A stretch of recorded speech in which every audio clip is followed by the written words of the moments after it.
ঘরের এক কোনায় বসে গেছে। কথা বলেন, হ্যাঁ বুঝতেছেন? কালকের ঘটনা বললাম, কালকে বন্ধুবান আমার, আপনি যেখানে খানা পিনা করুন না কেন রমজান মাস,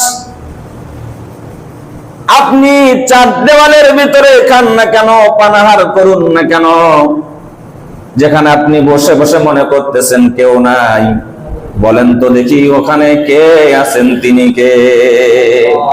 আল্লাহ রাব্বুল আলামিন বলছেন, বান্দা তুমি যেখানে যাও, যেখানে থাকো, তুমি বান্দা আছো যেখানে, আমি রব্বুল আলামিন আছি সেখানে। মা ইয়াকুনু মিন নাজওয়া সালাসাতিন ইল্লা হুয়া রাবিউহুম ওয়ালা খামসাতিন ইল্লা হুয়া সাদিসুহুম ওয়ালা আদনা মিন